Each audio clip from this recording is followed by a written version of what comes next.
Hola, me llamo Rebeca Sala Sánchez, soy estudiante de la Universidad Anáhuac Mayab de la carrera de diseño gráfico y soy de quinto semestre. Comenzaré esta presentación hablando de la alimentación hebrea. A los hebreos también se les llamaba judíos o israelitas y su alimentación estaba relacionada principalmente con la agricultura porque cultivaban cereales como el trigo, la cebada, el centeno y la harina de flor, además de la vid y la leche de cabra o de oveja que puede ser de dos maneras, cuajada o agria. Una de sus aportaciones relacionadas con este tipo de alimentación fue el odre, que era una especie de bota que estaba hecha con el pellejo de la cabra. Ellos establecieron lo que se le llaman las leyes mosaicas, que incluían reglas relacionadas con los alimentos. Estas leyes tenían como finalidad evitar la descomposición de los alimentos durante el largo camino que realizaban en el desierto. Algunas de estas leyes incluían hervir al cabrito en la leche de su madre, consumir pescado con escamas, consumir animales puros, es decir, que tuvieran pezuña hendida como el buey y el cordero, consumir carne de res únicamente en grandes fiestas, lavarse las manos antes de comer y ungir con aceites y perfumes los pies de sus invitados, entre otras más. La carne de res se consumía principalmente en grandes fiestas que estaban relacionadas por las personas que tenían mucho dinero, mientras que la gente del pueblo consumía principalmente pescado. También era común tener algunos alimentos como la cebolla, el ajo, las uvas, las lentejas, las habas, el cilantro, el comino, el laurel y el eneldo.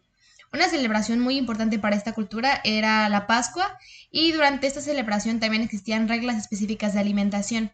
La celebración duraba 7 días y se consumía pan sin levadura.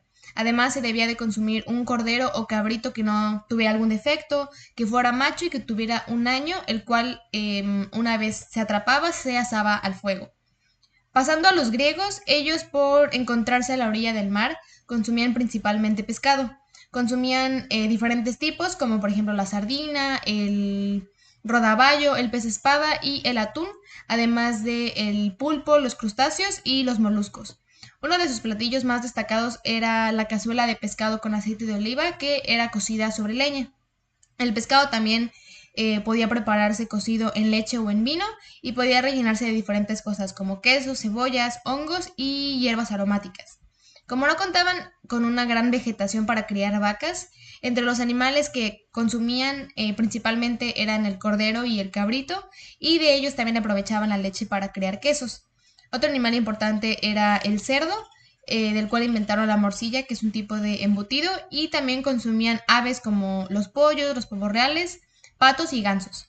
En cuanto a los vegetales y legumbres, era muy frecuente tener habas, lentejas, nueces, ajos, cebollas, espárragos, manzanas y el membrillo. El olivo también era muy importante, se usaba muchísimo dependiendo de los tipos de prensaje. El primer prensaje se utilizaba para la alimentación, el segundo se utilizaba para ungir el cuerpo y el tercero como medio de alumbrado.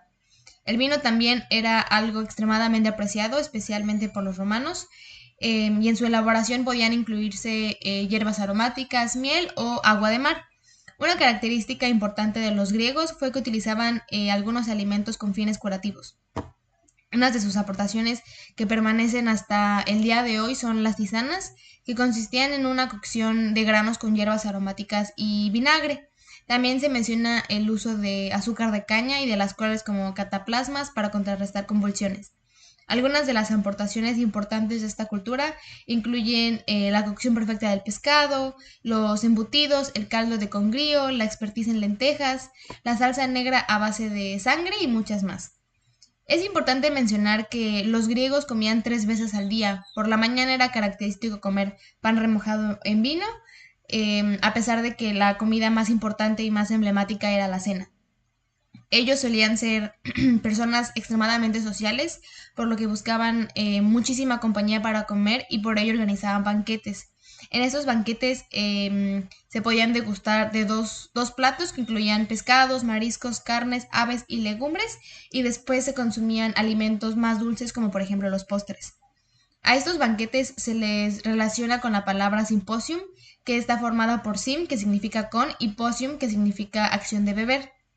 También existían distintos protocolos a la hora de comer.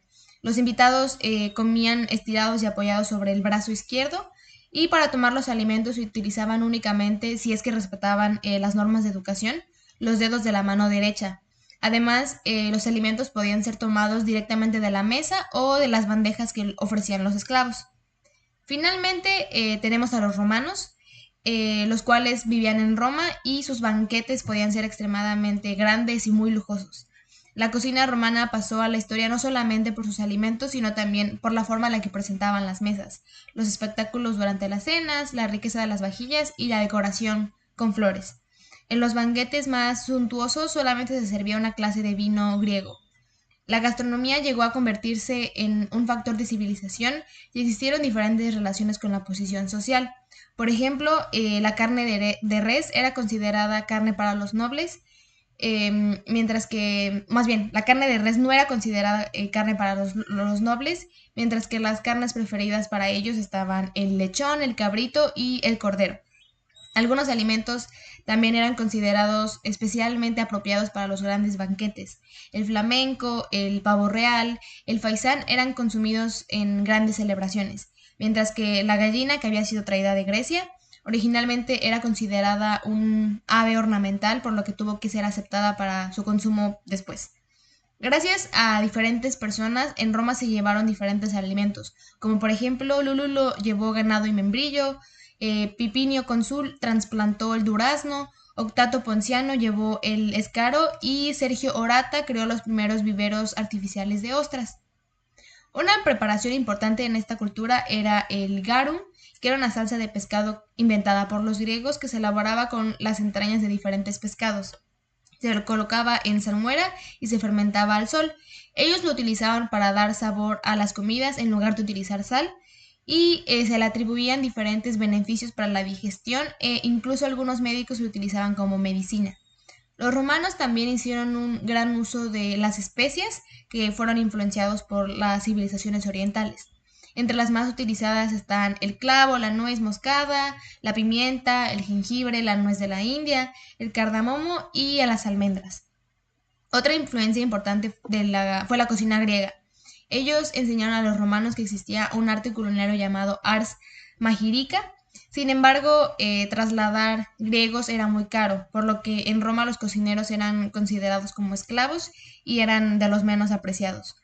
Antes del año 174 a.C., las mujeres se encargaban de amasar y cocer el pan para el uso doméstico, porque todavía no había panaderos en las ciudades. En conclusión, la alimentación de hebreos, griegos y romanos no consistía solamente en qué alimentos podían comer, sino que estaban relacionados con sus reglas, costumbres, jerarquías sociales, celebraciones, medicina y formas de preparación. Muchísimas gracias.